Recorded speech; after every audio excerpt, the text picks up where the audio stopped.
Nabalitaan nyo na ba? Itong pinakabagong unlimited steakhouse dito sa Pampanga na nagseserve ng iba't ibang klaseng steak na wantusawa nyong matitikman. Kagaya na lang ng T-bone steak, porterhouse steak, at merong ding ribeye steak na napaka-affordable. At dagdagan mo pa nga ng unlimited side dishes, siguradong lusog-busog at sulit ang ibabayad mo dito. At kung mahilig ka naman sa Korean street food, meron din silang sineserve dito kagaya ng tteokbokki, shinramyun, odeng, curry egg and rice, egg roll, at toasted bread with shrimp na lahat yan timpla ng owner nito na isang Korean national. At isa nga sa napansin ko dito, meron silang live kitchen na mula sa labas mapapanood mo kung paano nila pine-prepare at niluluto yung mga order nyo. Ito nga pala ang unlimited steak restaurant na matatagpuan sa Pilam Friendship Highway, Barangay Kutkut, Angeles, Pampanga. Dito nga lang pala sila sa tabi ng One-Mart at sa tapat naman sila ng factory outlet Ceramic Tile. Along the highway lang sila kaya madali lang makita at kung i-waste nyo naman, i-search nyo yung katabi nila na One-Mart. Pagpasok mga sa resto nila,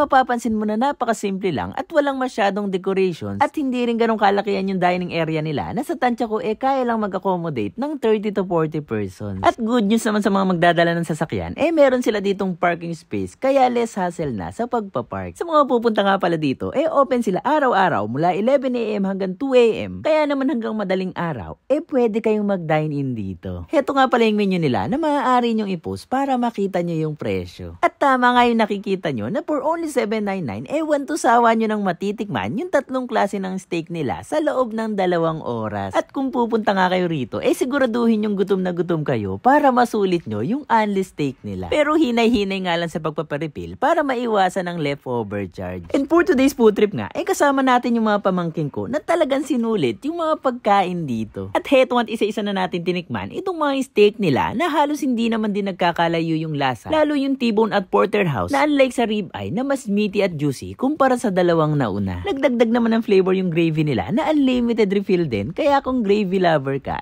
talagang ma-enjoy mo to. Para sa akin, sulit na yung unli steak nila lalo kung malakas kang kumain dahil meron kang tatlong pagpipilian na steak sa halagang $7.99. Pero wag na lang mag-expect na premium quality yung steak nila na para sa akin, average lang din yung lasa. Kung sakali naman ang trip nyo kumain ng Korean food, pwede nyo idagdag itong mga street food nila na luto ng owner nila na isang Koreano. Sa mga natikman ko nga dito, pinaka nagustuhan ko yung toasted bread na may shrimp na may tamis-asim na lasa at creamy yung flavor. Ito namang mga kasama natin, nagkanya-kanya na ng kain at talaga naman sinulit itong unli steak nila. Ito nga si Dave, parang di kumain ng 2 araw dahil sa dami ng nakain na steak. Samantalang itong si Ichan, binanatan itong Korean food, lalo yung kanilang ramyun na paboritong-paborito niya. Kaya naman kung naghahanap ka ng unlimited steak, bisitahin nyo na sila dito sa Angeles, Pampanga. I-mention mo na rin yung mga kaibigan mo na mahilig sa steak. At ngayon, nabalitaan nyo na. Alam nyo na yung susunod na gagawin.